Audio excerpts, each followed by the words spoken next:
A graça e a paz do Senhor Jesus, a todos os irmãos que estão conectados em nossas redes sociais, em especial nossos irmãos membros da Igreja Videira, que estão unidos não só pela internet, mas principalmente por um propósito, por uma dádiva que o Senhor nos deu, para como igreja estabelecermos o seu reino, estabelecermos o seu governo, para legislarmos, para comandarmos contra as hortes espirituais malignas e experimentarmos de tudo aquilo que a cruz prometeu para nós.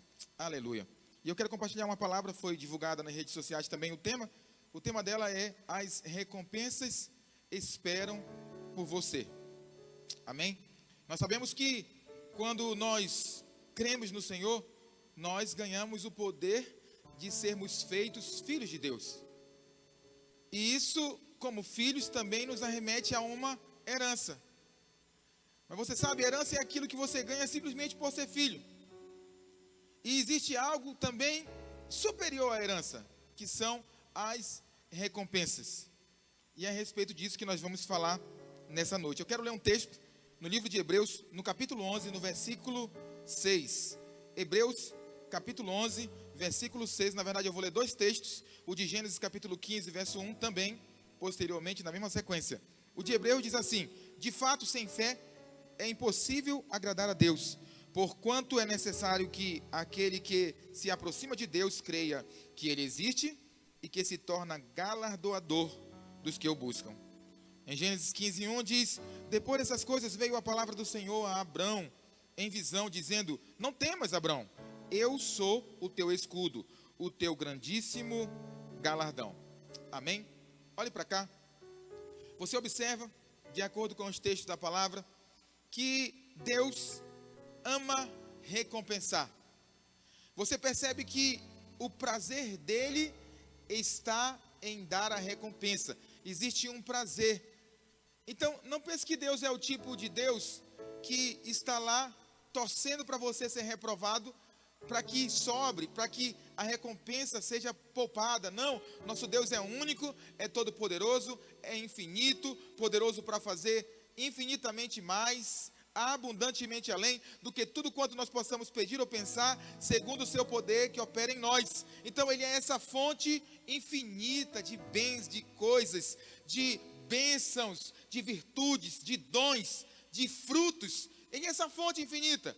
Então, na verdade, Ele está torcendo por mim e por você, e liberando subsídio para que a gente avance, para que a gente rompa, e naquele grande dia possamos receber das suas mãos a recompensa, o galardão. Amém? A recompensa, ela fala do tempo chamado hoje, na tua vida aqui na terra, mas fala também daquele dia, o grande e terrível dia do Senhor, o dia que nós estaremos diante dele, para recebermos segundo o que fizemos por meio do nosso corpo aqui na terra, né? Lá, isso está registrado lá em 2 Coríntios, no capítulo 5, versículo 9, o texto diz assim: é por isso que também nos esforçamos, quer presentes, quer ausentes, para lhe sermos agradáveis, porque importa que todos nós compareçamos perante o tribunal de Cristo, para que cada um receba segundo o bem ou mal que tiver feito por meio do corpo aqui na terra. Sabe, quando você lê esse texto em uma perspectiva equivocada do Senhor, o que o texto consegue produzir nos nossos corações, na verdade, é medo. Por quê? Porque no texto diz que tem uma palavra chamada tribunal. E tribunal é feito para julgar. E o texto termina dizendo que também haverá uma recompensa, essa como uma certa disciplina, para quem fez coisas mais aqui na terra por meio do corpo. E ele está falando para todos os seus discípulos, cristãos, é para todo crente. O tribunal é de Cristo, para todos os crentes. Você tem aprendido isso na visão dos vencedores. O pastor Paulo tem ministrado uma sequência de palavras a respeito do acontecimento do tempo do fim. Nós temos cooperado com ele nisso também. E você percebe que o tribunal de Cristo é um tribunal para crentes. Mas quando você coloca esse texto nas lentes da graça, a mensagem transmitida para o nosso coração é outra. Então veja, você é filho de Deus. Você é amado por Deus, e esse amor não é provado no teu dia a dia. Esse amor é experimentado no teu dia a dia, mas ele é provado, e já foi provado, em ter Deus enviado o seu próprio Filho para morrer a seu tempo como propiciação dos nossos pecados. Então, já foi provado, e você precisa ter essa ótica, você precisa ter essa perspectiva de filho que é amado e sabe que é amado. Não só sabe, mas crê que é amado, e que esse amor já foi provado na cruz do Calvário, para você não incorrer em cair no engano do diabo, para que você não incorra em cair nas astutas ciladas de Satanás, argumentando na sua mente que Deus não cuida de você, que você está abandonado, que Ele não te ama coisa nenhuma, e não cair naquele laço que caiu na parábola dos talentos, o servo mau e negligente. Ele disse: Senhor, pensando que tu eras homem severo.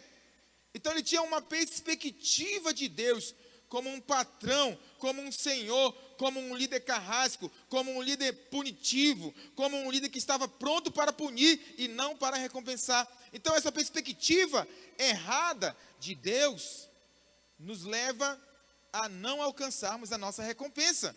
Mas qual que é a perspectiva correta? É a luz do Evangelho, a luz da palavra diz que nós fomos abençoados com toda sorte de bênção. A luz da palavra diz para nós, a luz do Evangelho diz para nós que o Senhor é bom e que Ele é o nosso Pai. E ela diz que o Espírito testifica dentro de nós que nós somos filhos de Deus e que Ele clama todos os dias, Abba Pai, e o chama de Paizinho. Isso é para que nós desenvolvamos um relacionamento íntimo com o Senhor, para relacionarmos com Ele na base correta, na perspectiva correta, para usufruirmos de tudo que Ele preparou para nós. Então Ele está lá. Paulo diz que ele propôs uma carreira, e nós estamos nessa carreira, nós estamos nesse caminho, nós estamos na carreira que nos está proposta, como diz a Bíblia.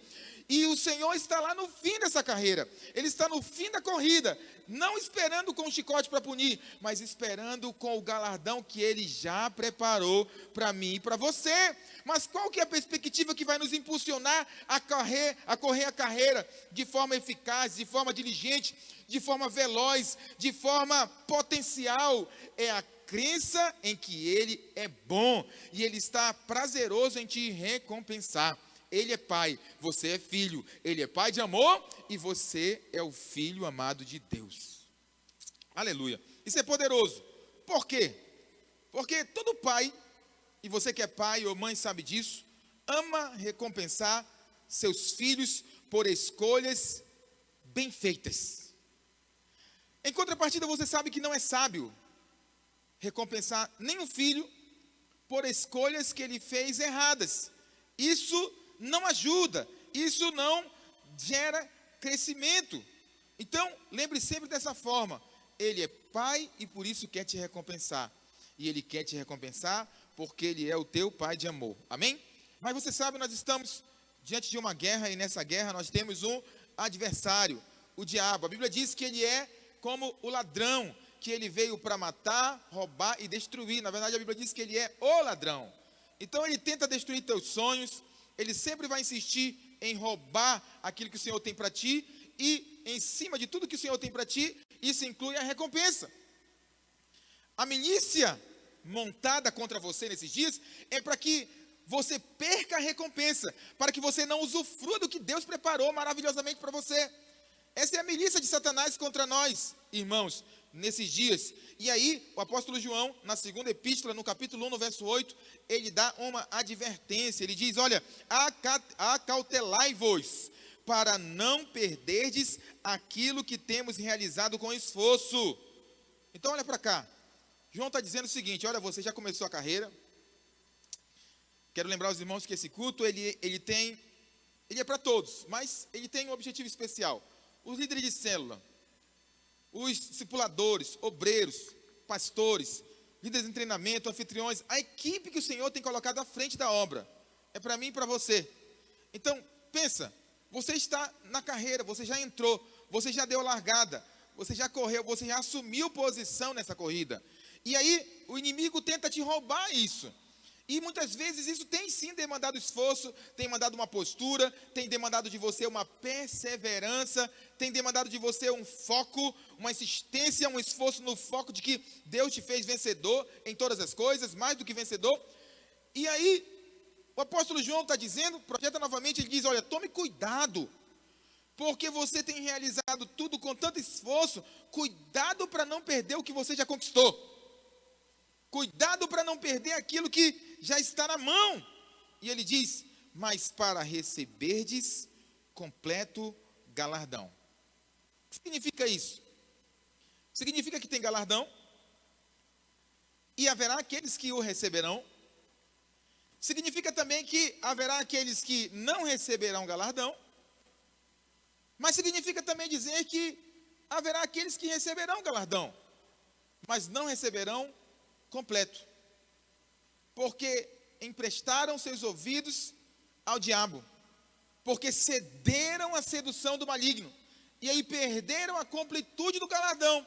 Então preste atenção, se o galardão é bom, ele completo, ele é maravilhoso. Então a advertência é séria para nós. Apocalipse capítulo 2, versículo 26 diz: ao vencedor que guardar até ao fim as minhas obras, eu lhe darei autoridade sobre as nações.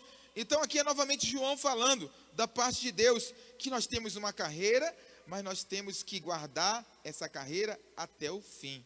Não podemos parar no meio do caminho, não podemos diminuir a marcha, não podemos diminuir a empolgação, nós precisamos estar dispostos. A Bíblia diz que nós temos que pregar o Evangelho em tempo e fora de tempo. Por que ela diz isso? Justamente porque essa perseverança é até o fim. A Bíblia diz, ainda no Apocalipse, que nós seremos recompensados como vencedores, que seremos por sustentarmos a palavra do testemunho e vencermos por causa dessa palavra e por causa do sangue do Cordeiro. Então preste atenção, meu irmão, o desafio para nós é nós pegarmos essa maravilhosa graça que recebemos, todo esse benefício que a cruz do Calvário nos promoveu, usarmos como ferramenta, pedimos ao Espírito Santo que isso gere uma combustão dentro de nós, para emanar do nosso interior força, vida, vigor, para caminharmos até o fim da carreira que nos está proposta. Você é veloz, você foi feito, a Bíblia diz, mais do que vencedor, para correr essa carreira e receber lá no final das mãos dele o grande prêmio da recompensa. Aleluia! Hebreus capítulo 6, versículo 11 diz assim: desejamos, porém, continue cada um de vós mostrando até o fim a mesma diligência para a plena certeza da esperança. Verso 12: para que não vos torneis indolentes, mas imitadores daqueles que, pela fé e pela longanimidade, herdam as promessas. Então preste atenção, a fé é útil para a perseverança, mas a longanimidade também é útil, porque a longanimidade fala de uma paciência que você precisa ter para receber as promessas, para receber a recompensa. E aí muitos, infelizmente, não passam no teste do tempo.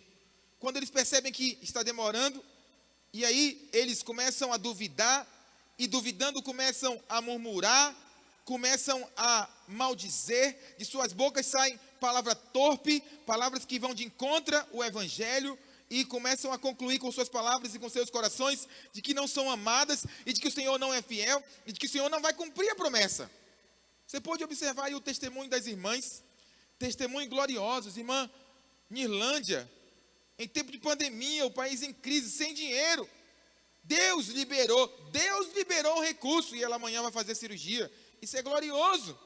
Quantos estão precisando de dinheiro? E Deus está dando para os seus filhos, porque Ele é cumpridor da promessa. Esperou, passou no teste do tempo. Da mesma forma a irmã Mara. A irmã Mara, quantas vezes, irmãos, eu não sei nem quantos quilômetros são, do prédio da igreja Nasa Branca até sua casa e vice-versa. E quantas vezes ela foi e veio, às vezes 3 até 4 reuniões no prédio da igreja, numa semana só. Mas ela esteve lá, à frente de sua célula, batalhando, e vinha na bicicleta orando, como ela mesmo contou, dizendo: um dia eu vou ter um carro, um dia eu vou levar meus discípulos. E Deus não deu um carro qualquer, irmãos, Deus deu um carrão para ela. Passou pelo teste do tempo. Quem sabe nesse exato momento você está aí, e o diabo já estava te seduzindo a murmurar e não receber a tua recompensa. Mas o Senhor é bom, e o Espírito dele é que te sustenta para tal. Aleluia. Sabe, eu quero falar, na verdade, de algo muito imprescindível para se receber a recompensa. Porque o caminho para se alcançar a recompensa, ele passa por vários pontos. Mas na minha opinião, e não tenho medo de errar, a principal desses pontos chama-se honra. Então, o caminho para a recompensa, ele passa pela honra. Isso está em Mateus capítulo 10, versículo 40. O texto diz assim: quem vos recebe, a mim me recebe. E quem me recebe, recebe aquele que me enviou. Quem recebe um profeta no caráter de profeta, receberá o galardão do profeta. Quem recebe o justo no caráter de justo, receberá o galardão do justo. E quem der a beber, ainda que seja um copo d'água fria, a um desses pequeninos, por ser este meu discípulo, em verdade vos digo que de modo algum perderá o seu galardão. Então você observa que o galardão, isto é, a recompensa, passa por esse caminho da honra. E honra, eu vou dizer para você, não é fácil nem de falar, muito menos de viver. E nós percebemos que nós temos pelo menos 3 coisas básicas que nos levam a ter uma atitude de desonra. Amém? Mas por que isso tende a nos levar? E o diabo se utiliza dessas coisas, desses artifícios, para nos levar a desonrar. Eu estava conversando esses dias com alguns irmãos e comentando a respeito da cultura que está instalada no país. Hoje você vê o presidente da República. Qualquer um vai em rede nacional e fala mal do presidente, chacota o presidente. Qualquer um vai em uma rede social e digita algum texto contra o presidente da República. Por que isso acontece? Por que outros ainda compartilham, outros dão um like, outros se sentem identificados com aquela atitude, porque estão imersos a essa cultura de desonra? Mas existem 3 motivos pelos quais muitas vezes nós somos levados a ter uma atitude de desonra. A primeira delas é intimidade. Então, muita intimidade gera desonra. Eu lembro, eu fui criado em uma igreja onde o pastor da igreja não era muito acessível. Você sabe, hoje nós aqui na Igreja Videira, nós somos 4 pastores ordenados. Daqui a pouco seremos 5 ou até 6 ainda esse ano. Todos acessíveis. Nós estamos juntos com os irmãos, brincamos juntos, sorrimos juntos, comemos juntos. Mas no meu tempo não era assim. Quando eu era jovem, adolescente, os pastores não eram acessíveis. Na verdade, na igreja só tinha apenas um pastor. A igreja tinha 700 membros, tinha apenas um pastor. E nós tínhamos um aconselhamento pastoral toda quarta-feira, das 8 ao meio-dia. E se você chegasse meio-dia e 5, você já estava fora. Não seria atendido pelo pastor. É muito fácil olhar e censurar. Mas, sabendo hoje a respeito dos princípios da honra, eu só posso concluir que o pastor estava se guardando da desonra. Porque toda vez que aproxima muito, a desonra começa a aparecer. Quando aproxima muito, as pessoas começam a perceber que é um ser humano comum, que é um ser humano normal, sujeito a falhas, sujeito a fracassos, e aí começa a relacionar com aquele pastor, ou com aquele líder, ou até mesmo um patrão no trabalho, com base, como se ele fosse um parceiro ou alguém comum, e isso é desonra. E aí, como diz o texto anterior que nós lemos, você pode incorrer em não conseguir receber completo galardão. Livro de Marcos, no capítulo 6, no verso 1, mostra isso acontecendo na vida de Jesus em relação ao seu povo. O texto diz assim: tendo Jesus partido dali, foi para a terra, e seus discípulos, foi para a sua terra, ou seja, a terra que ele foi criado, e os seus discípulos o acompanharam. Chegando o sábado, passou a ensinar na sinagoga, e muitos, ouvindo-o, se maravilharam, dizendo: de onde vem a este essas coisas? Percebe que eles fazem muitas perguntas. Segunda pergunta: que sabedoria é esta que lhe foi dada? E como se fossem tais maravilhas, como se fazem tais maravilhas por suas mãos? Então, aqui parece que eles estão admirados do que ele está fazendo e estão se rendendo às maravilhas que Jesus fez. Mas só parece. Na verdade, aqui só é uma introdução para expressar a desonra de seus corações. Então, a fala inicial foi bonita. Falaram das maravilhas, das coisas, dos sinais, dos prodígios que Jesus realizava. Mas era apenas uma frase introdutória para externar a desonra que estava em seus corações. Porque eles continuam dizendo: não é esse o carpinteiro, filho de Maria, irmão de Tiago, José, Judas e Simão? E não vivem aqui entre nós suas irmãs? E escandalizavam-se nele. Jesus, porém, lhe disse: não há profeta sem honra, senão na sua terra, entre os seus parentes e na sua casa. Não pôde fazer ali nenhum milagre, senão curar uns poucos enfermos impondo-lhe as mãos. Sabe, querido irmão, membro da Igreja Videira, te falo isso com muito encargo hoje. Deus quer te abençoar. E quando você vê um irmão nessa igreja sendo abençoado, acredite, ele está andando por um caminho de honra. Por quê? Porque não tem como ninguém ser abençoado sem estar trilhando um caminho de honra. Quer um exemplo bíblico, uma prova muito forte, bíblica na verdade?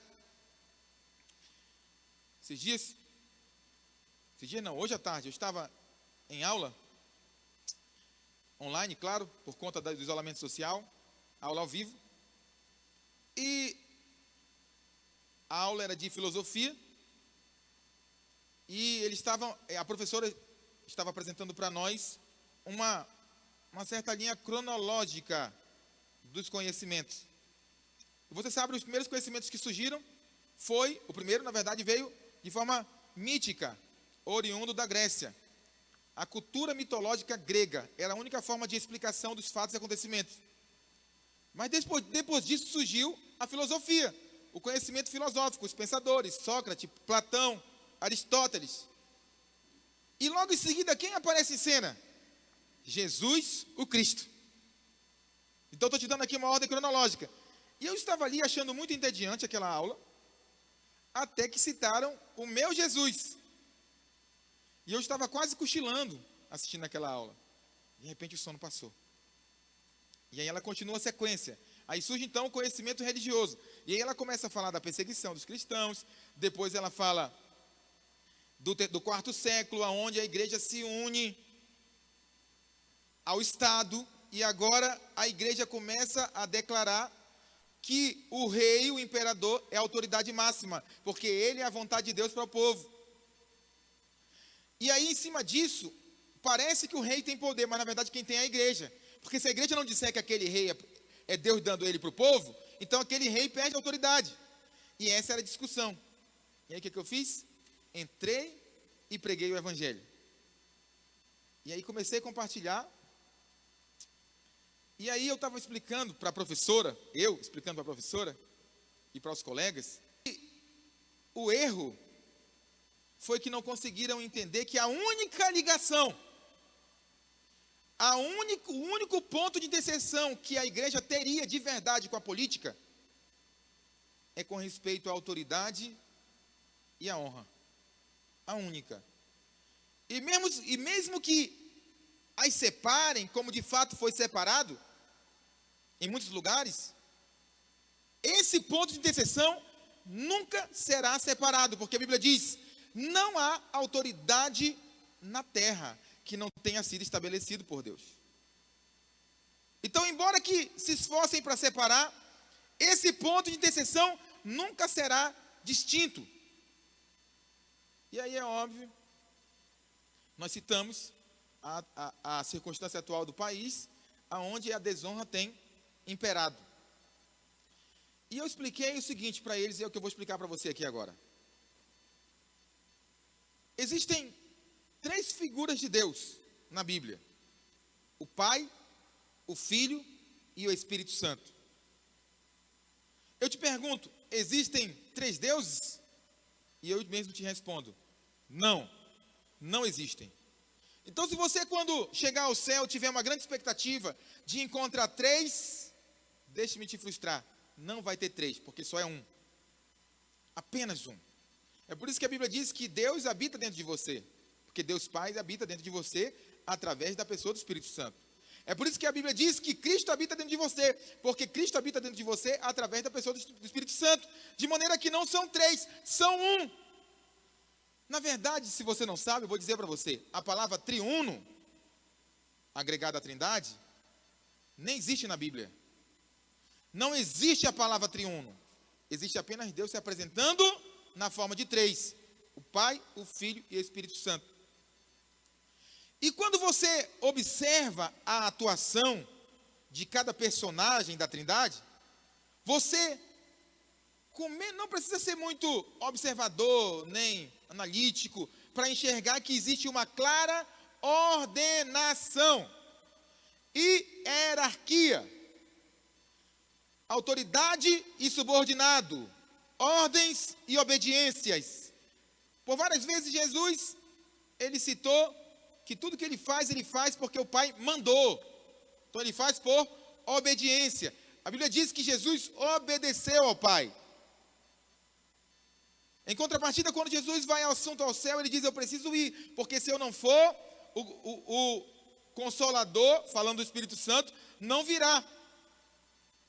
Eu vou e vos enviarei. Eu vou mandar ele vir. Então você vê uma conotação clara de que o Espírito Santo, então, nessa ordem de análise, ele é menor, subordinado a Jesus, o Filho.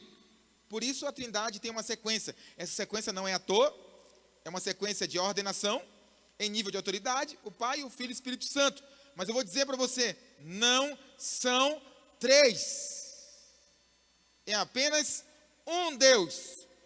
Pastor, então por que ele se apresenta na forma de três? Só para ver se você entra na sua cabeça que não tem bênção sem respeitar essa ordenação. Não tem recompensa, porque o trono dele subsiste em ordenação. É só para passar esse princípio. Então, se o Brasil pensar em ser abençoado um dia, tem que praticar a honra. Se você quiser ser abençoado um dia, tem que praticar a honra. E agora eu vou te dar uma boa notícia, porque se o mundo todo estiver em desonra, e você na sua casa estiver em honra, em Cristo você é abençoado. Sabia disso? E aí, eu estava compartilhando isso, e aproveitei, claro, para pregar o Evangelho. Mas o objetivo é justamente falar disso. Que sem honra não há bênção estabelecida. Amém? O segundo motivo, ou causa, que nos leva a ter uma atitude de desonra, é por causa das expectativas frustradas. Então, o que é a expectativa frustrada? Você esperou muito algo. Você até orou muito a respeito de algo. Você até acreditou verdadeiramente nesse algo. Quantas pessoas que votaram no presidente com muita fidelidade, o honraram quando este ainda não era, e porque foram frustrados em suas expectativas por alguma fala ou atitude do presidente, e depois que agora ele é presidente da República, estão se prevalecendo dessas frustrações para desonrá-lo. Porque o outro motivo pelo qual se tem atitude de desonra são frustrações. Sabe por que isso acontece? Porque Deus quase sempre envia o que você precisa numa embalagem que você não gosta. Essa é a questão. Então, você vê isso claramente também acontecendo nos dois níveis, na vida de um casal, por exemplo. Eles começam a se conhecer, e vem a paixão, e vem o casamento, e vem a lua de mel, e chega um tempo que a paixão dá uma esfriada, e aquilo começa a evidenciar as falhas um do outro, e aí aquele casamento começa a enveredar por um caminho de desonra. Por quê? Porque agora tem muita intimidade, e porque agora também ambos se frustraram um com o outro. E por causa dessa frustração, eles pensam que a falha do seu próximo, do seu marido, da sua esposa, os dá liberdade para a desonra. Eu vou dizer, não tem como seu casamento ser abençoado, se não ele estiver estabelecido no princípio da honra. Não tem. E essa é a sedução do maligno. Terceiro motivo pelo qual temos atitude de desonra é porque nós estamos submersos em uma cultura de desonra. Então olha para mim. Uma coisa é você pensar em desonrar, ou desonrar no pensamento, no coração. Outra coisa, um pouco pior que esta, é desonrar na atitude. E outra coisa pior ainda que essa é você se habituar em atos desonrosos, em falas desonrosas. Você se habituou. O nome disso é cultura. Então, se você não sabe, eu vou te dar o conceito de cultura. Cultura é toda ação que, por repetidas muitas vezes, se tornou um hábito na vida de uma pessoa, de uma família ou de uma comunidade e até sociedade. Isso é cultura. E, infelizmente, o Brasil está submerso em uma cultura desonrosa.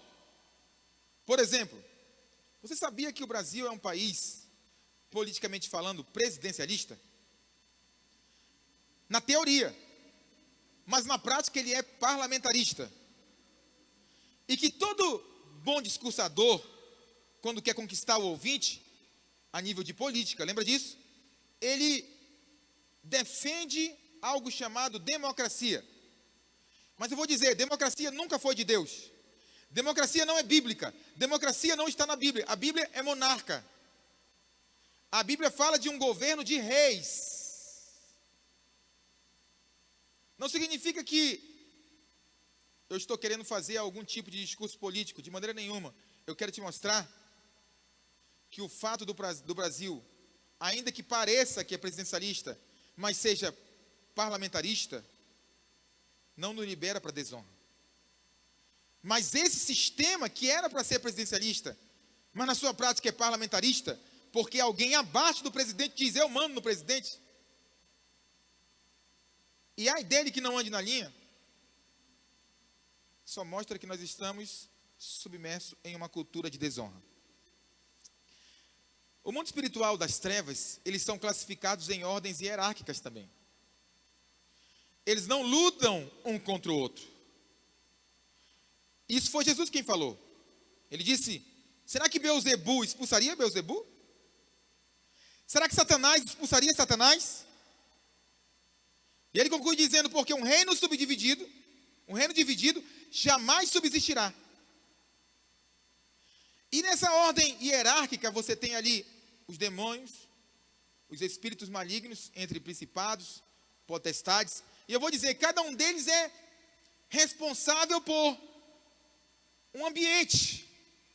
Desde espíritos familiares que acompanham pessoas em suas famílias, de geração em geração. E não pense que isso não acontece com você, acontece. É por isso que quando o demônio fala na tua mente, ele fala de coisas que só você sabe. Porque ele acompanha tua família. Isso não significa que ele pode tocar. Você é lavado pelo sangue de Jesus. Mas ele te acompanha. Existem outros que acompanham uma comunidade. Existem outros que acompanham uma nação. Os principados dominam sobre uma nação. E a nossa, o principado, é da desonra. E aí muitos estão acostumados, habituados, culturalmente habituados em uma vida de desonra. Por que você acha que é tão fácil para muitos desonrarem seus pais? Por que você acha que é muito fácil para muitos desonrarem sua liderança, os líderes da nação, os pastores, seus líderes de célula? Por que você acha que é muito fácil mais sair desonra do que honra? Porque nós estamos submersos em uma cultura de desonra. E qual que é o problema disso? Não há bênção de Deus nesse ambiente. Se o Brasil quiser experimentar da bênção, ele vai ter que mergulhar na outra cultura, a cultura da honra. E eu não estou falando para você de um aspecto legalista. E você vai ver ao decorrer e na conclusão dessa palavra. Mas não há bênção em cultura de desonra. E eu vou dizer mais: a igreja é a única instituição que vai na contramão, pregando a cultura da honra. Não aceitamos, porque é luciferiana, é do diabo. Todo pai amoroso com seu filho devia repreender tal atitude de desonra. Eu me lembro que aos 19 anos, eu gritei com a minha mãe. No segundo seguinte, minha boca estava quebrada. Eu peguei uma mãozada com 19 anos da minha mãe, porque não admitiu. Meu pai, ele está me ouvindo agora aí, assistindo, paizinho, eu te amo. Ele era um cara muito errado. Você não faz ideia, ele era muito, muito, muito errado. Mas ele nunca admitiu desonra dentro de casa. Ele nunca admitiu alguém elevar a voz para ele. Muito menos minha mãe fortaleceu que alguém o fizesse. Sabe o que eles fizeram com a gente? Criaram a gente em uma outra cultura. A cultura da honra. Vou dizer para você. Meu pastor é meu irmão mais novo de sangue. Não tem ninguém, e você que tem irmão mais novo, sabe do que eu estou dizendo? Que te faça mais raiva do que o irmão mais novo. Não é verdade, Georgina? Cadê teu irmão mais novo? Cadê ele? Todo mundo que tem irmão mais novo sabe do que eu estou falando. E quanto menor a distância da idade, mais a raiva aumenta. Não é verdade? Pois é, mas hoje, Deus hoje estabeleceu como meu pastor. Então não pense que eu estou te falando de forma demagoga. Eu vivo esse desafio todos os dias. Eu estou junto com Ele. Em todos os aspectos eu estou junto com Ele. Para submeter e para honrá-lo. Mas não pense você que eu estou falando de comportamento. Não, porque o Evangelho não fala de comportamento. O que fala de comportamento é a velha aliança. A psicologia diz que o modo como terminamos é determinado por nossas escolhas. E estas escolhas, elas são formadas pelos padrões que desenvolvemos ao longo do caminho. Então funciona assim. Eu tive a primeira atitude de desonra. Ninguém me repreendeu. Alguns até fortaleceram-na. E aí isso me deu força para repetir aquela atitude. E em repetindo e repetindo, aquilo se tornou um hábito. E agora eu tenho a cultura. A psicologia diz que agora eu vou viver sobre o jugo dessa cultura errada. Mas isso, meu amado, olha para mim, é a psicologia que diz. Eu vou te dizer agora o que a Bíblia diz. Eclesiastes capítulo 7, versículo 8, diz assim: melhor é o fim das coisas do que o seu princípio. Por que ele diz que é melhor o fim? Porque para Deus não importa qual é o seu princípio. Ele tem um fim para você, que você nem é capaz de imaginar. Porque para Deus não importa o plano de destruição, aonde o diabo te colocou, tentando destruir tua família, liberando um ambiente de desonra, fazendo de você alguém desonroso, colocando alguém em você um rótulo de desonra. Para Deus não importa. Paulo diz: esquecendo-me das coisas que ficaram para trás, prossigo para as que estão adiante de mim, para o prêmio da soberana vocação de Deus, que está em Cristo Jesus, o meu Senhor. O que ele está dizendo? Ainda que eu tenha tido um passado destrutivo, ainda que eu tenha tido um passado que me formou de forma fora do padrão de Deus, de forma desonrosa, isso não interessa. Tem algo adiante de mim, e o que está adiante de mim é o prêmio da soberana vocação de Deus, que está em Cristo Jesus, o meu Senhor. Jeremias capítulo 29, verso 11, diz assim: eu é que sei que pensamentos tenho a vosso respeito, diz o Senhor, são pensamentos de paz e não de mal, para dar a você o fim que você deseja. Eu é que sei que pensamentos que tenho sobre vós, o Senhor, são pensamentos de paz e não de mal, para dar a você o fim que você deseja. Você pode ter tido qualquer início ruim, você pode ser frustrado em qualquer área. Deus tem pensamentos de paz a teu respeito. Ele preparou um fim sobre modo maravilhoso para você. Aleluia. Alguém pode me dar metade de um amém? Obrigado por isso, era só metade. Sabe, eu vou dizer. Eu sei que é frustrante você olhar para você e não encontrar honra. Você é cristão. Você tem boas intenções. Mas quando você é colocado em um ambiente de pressão, quando você é exortado por teu líder, quando você enxerga a falha do teu líder, você tem incorrido em desonra. Isso é frustrante. Qualquer um de nós acha isso frustrante quando isso acontece conosco. Mas lá dentro de nós tem algo que se anima com a honra. Tem. É só você sentar para assistir um filme de honra. O filme sério, onde o personagem é alguém de honra. Eu costumo assistir filmes assim. Tem um filme, inclusive, chamado Homens de Honra. É um filme, Denzel Washington, se eu não me engano. Ele é a história real do primeiro marinheiro negro da Marinha dos Estados Unidos. Então, na época do racismo, da discriminação muito forte nos Estados Unidos, alguém vai e entra e se torna marinheiro. É uma história muito boa, mas o que me atrai ali é a honra. Porque quando alguém indaga por que ele está lutando por aquilo, ele só responde isso: porque eu tenho honra. Da onde eu vim, alguém me ensinou honra. Quem o havia ensinado? O Pai. E por que isso conquista nosso coração? Porque aí dentro de você tem um desejo de se tornar alguém de honra. Mas como eu disse a você, eu não estou aqui pregando comportamento, nem legalismo. Eu estou aqui pregando o Evangelho. E por que precisa do Evangelho para vencer a desonra? Porque honra não é uma ação. Honra, ela começa primeiro no coração. Começa no pensamento, depois numa fala e depois numa ação. A mesma coisa acontece para a desonra. Acontece na mente, no coração, na fala e depois na atitude.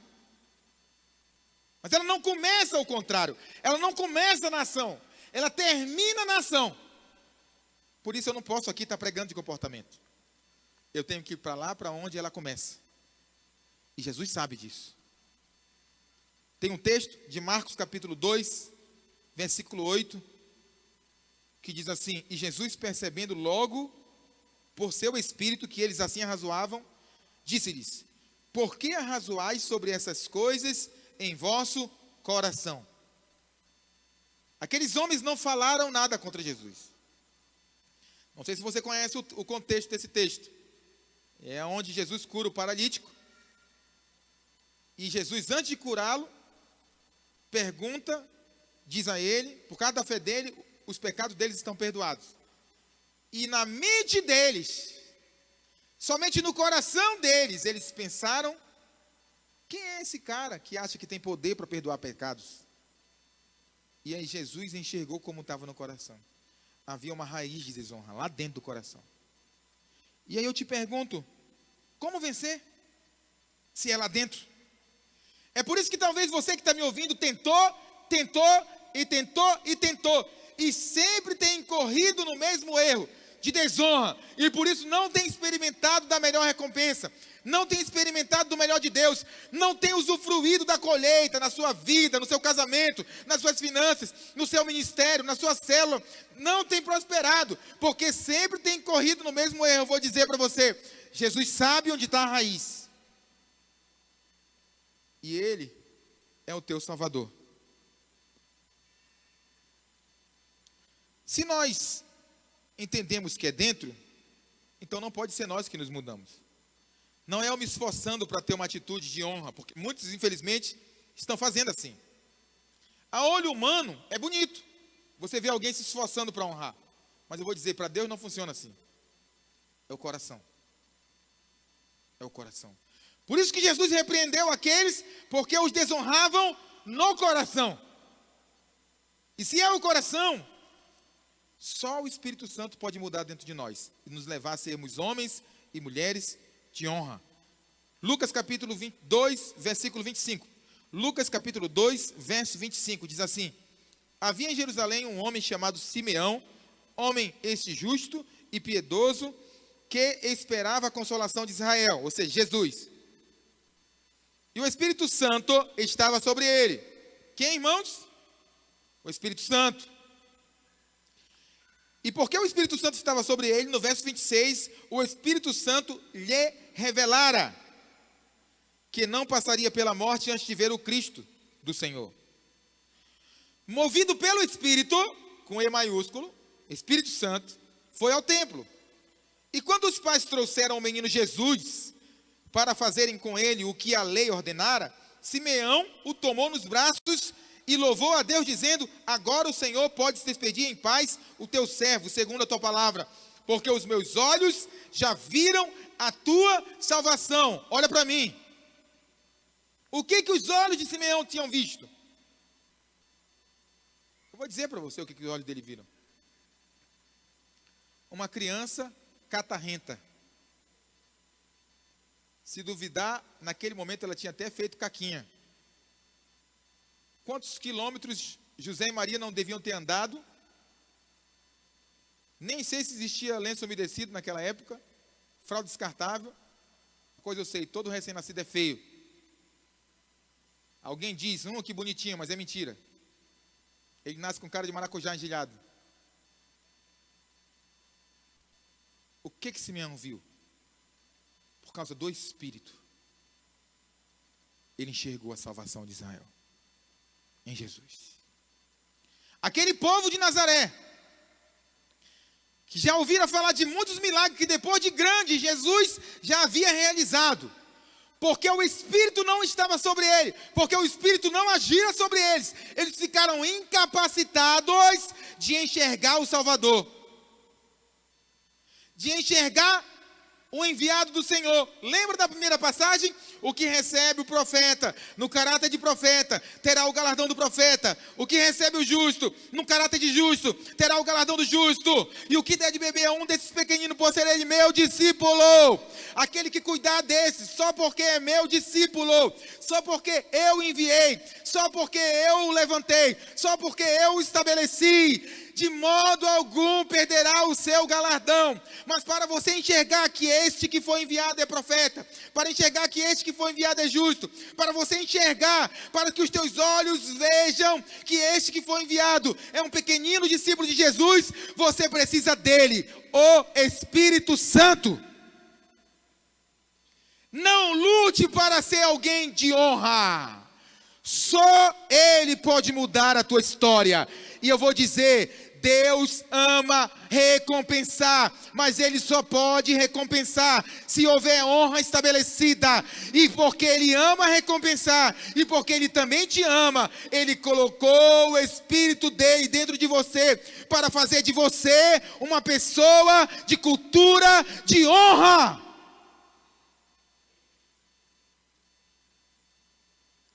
Isso é tão importante, eu vou dizer para você. Quando você vai em uma reunião da nossa igreja, que você percebe a vida de Deus acontecendo, tem honra ali. Porque sem honra, não tem vida de Deus. Se você for numa célula, no discipulado, perceber a vida, a unção, tem honra ali.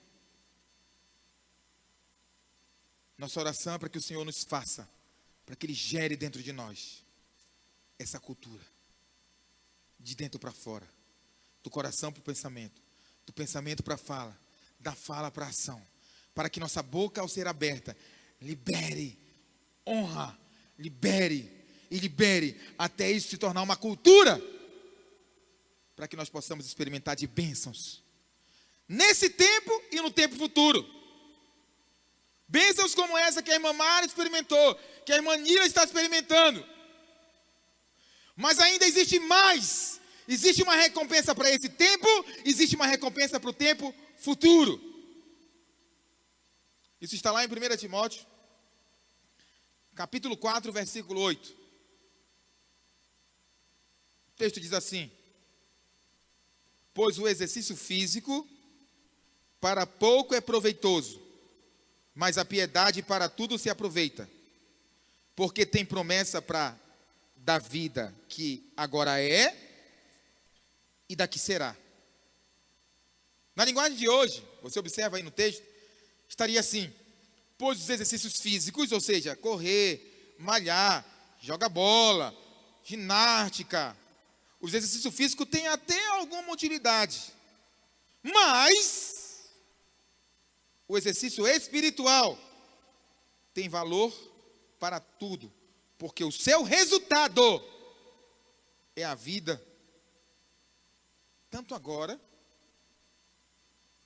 como no futuro. Olha para mim. Vida aqui, especificamente nesse texto, no original grego é zoe, vida de Deus. O que Paulo está dizendo a Timóteo, na verdade aqui, é que se você quer ser um homem de honra, uma mulher de honra, não adianta tentar. Você precisa de exercitar o seu espírito.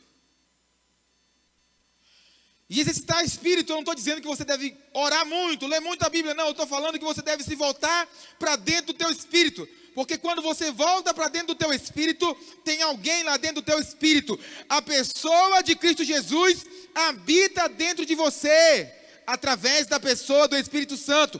Ele está lá dentro, como está escrito: contemplando a Jesus, o Senhor, a sua própria imagem como por espelho, sejamos nós transformados de glória em glória na sua própria imagem. Quando você se volta, preste atenção, orar não é um rito religioso.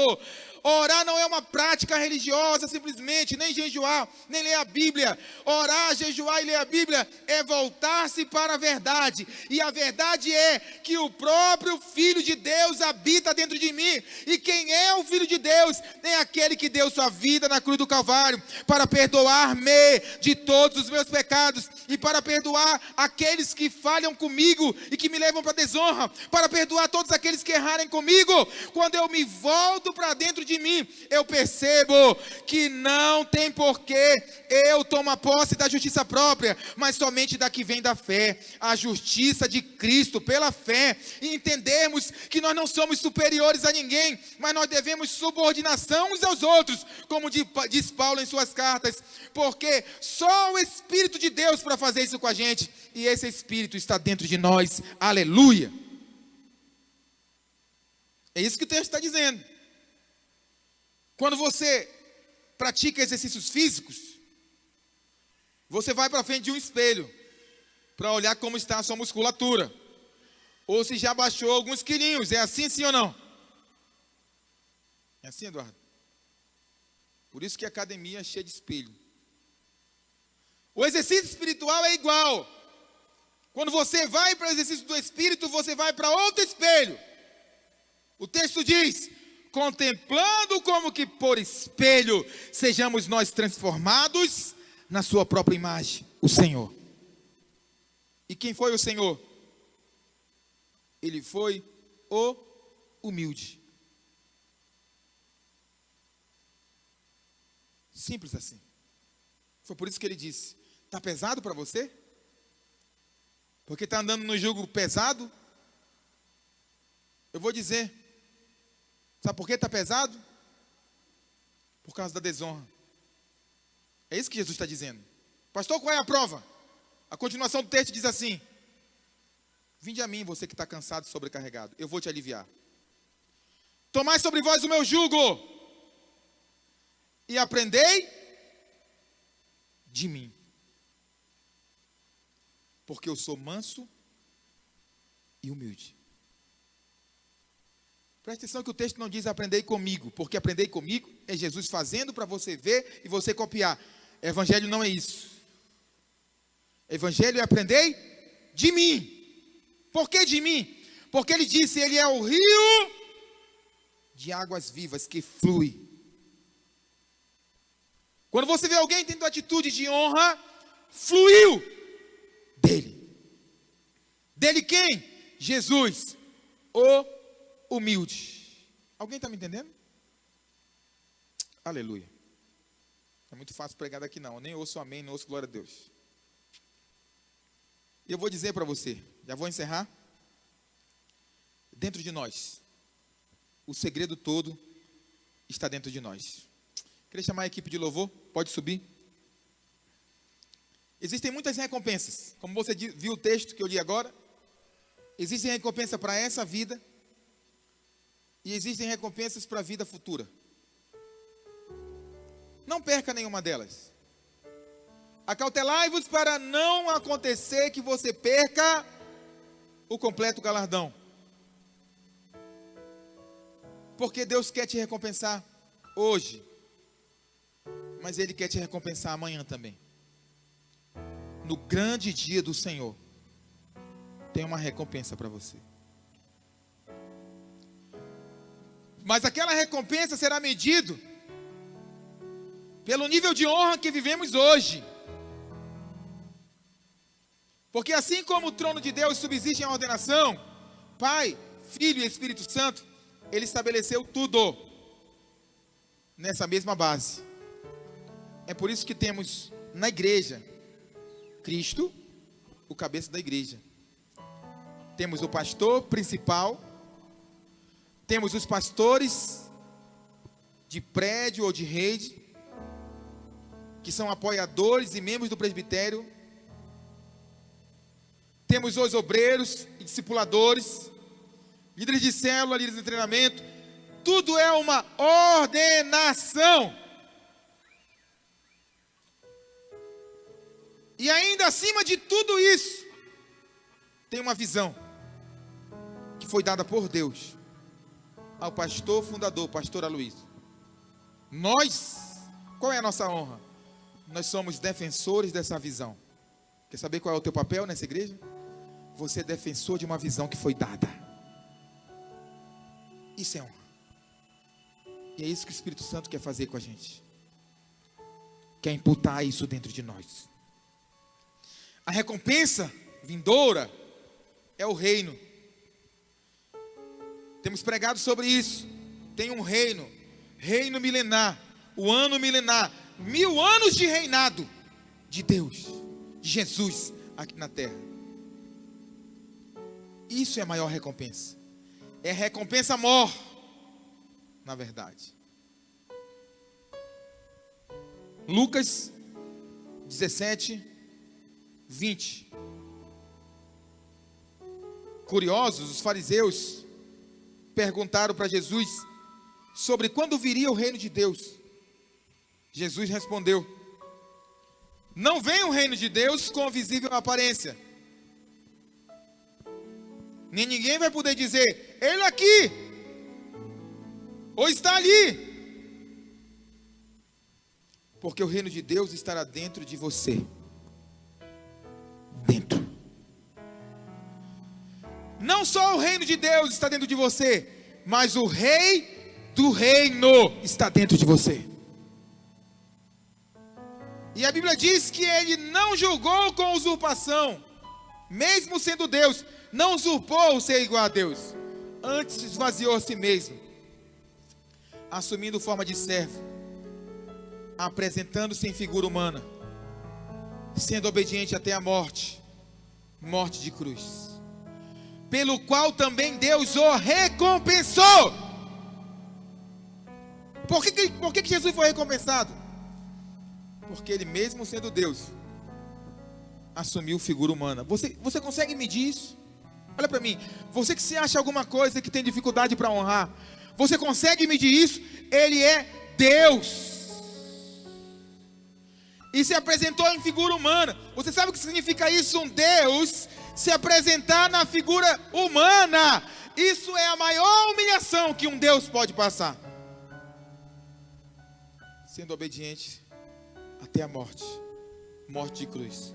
O texto diz, pelo qual também Deus o exaltou, pelo qual também Deus o recompensou Ele deu o nome que está acima de todo nome, a qual diante desse nome todo joelho se dobrará e toda língua confessará que Jesus Cristo é Senhor e Rei, para a glória de Deus Pai.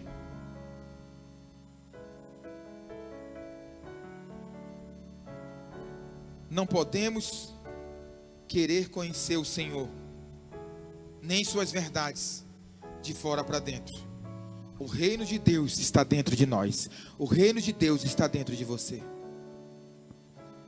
Romanos capítulo 14, verso 17 diz: porque o reino de Deus não é nem comida nem bebida, mas é justiça, paz e alegria no Espírito.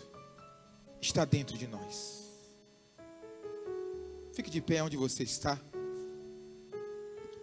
Nós vamos orar juntos por essa verdade.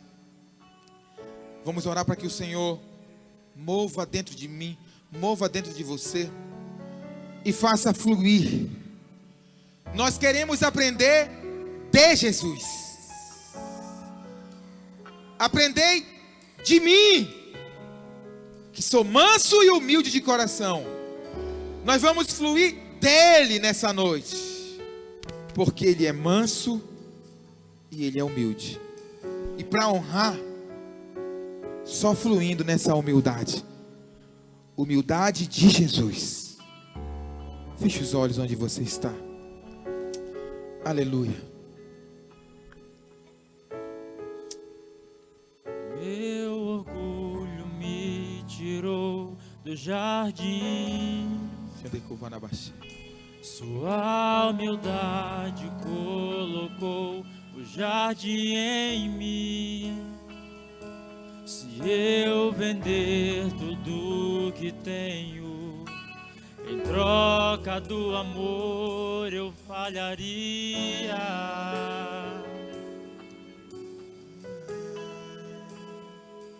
Pois o amor não se compra e nem se merece. O amor se ganha, de graça o recebe. Eu quero conhecer Jesus. Eu quero conhecer Jesus. Ser achado dele. Eu quero conhecer Jesus. Eu quero conhecer Jesus, meu amado é o mais belo entre milhares e milhares. Meu amado é o mais belo entre milhares de milhares. Meu orgulho me tirou do jardim,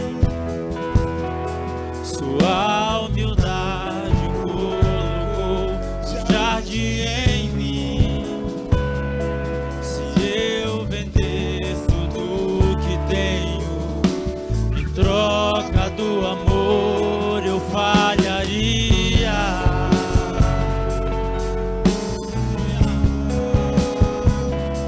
Pois o amor não se compra e nem se merece. O amor se ganha, de graça o recebe. Eu quero conhecer Jesus. Eu quero conhecer Jesus. Eu quero conhecer Jesus. Eu quero conhecer Jesus. Meu amado é o mais belo entre milhares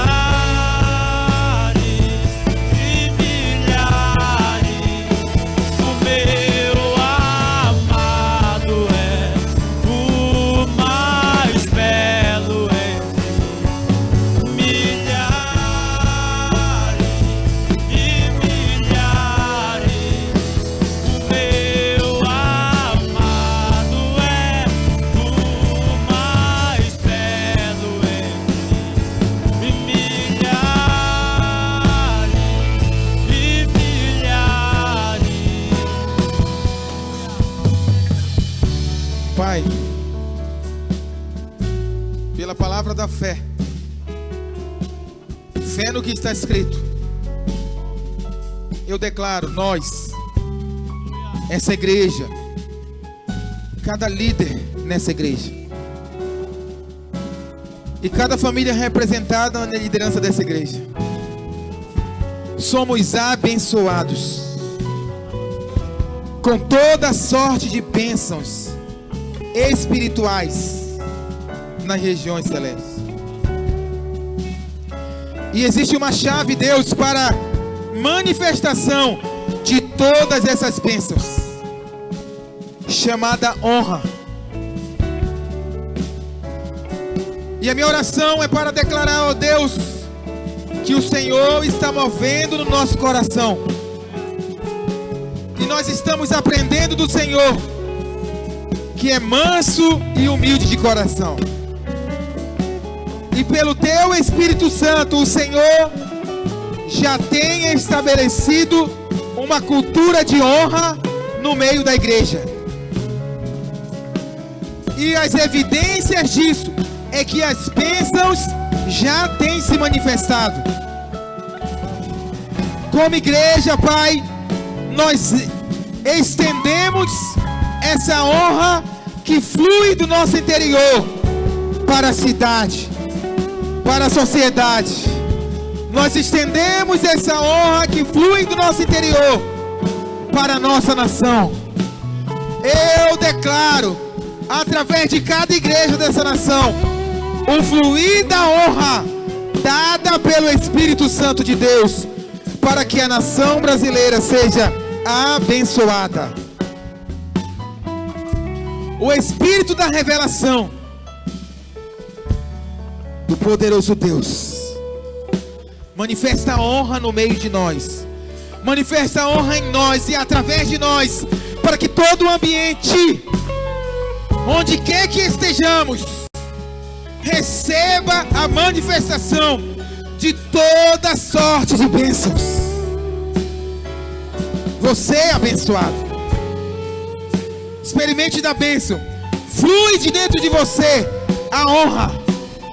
Flui de Cristo, o humilde, o justo, de você e através de você, para dentro da sua casa agora. Receba a bênção de Deus, em nome de Jesus. Aleluia. Deus abençoe a todos os irmãos. Deus abençoe um final de semana abençoado. Nas células, nas casas, a vida de Deus flui em nós e através de nós, em nome de Jesus. Amém. Aleluia.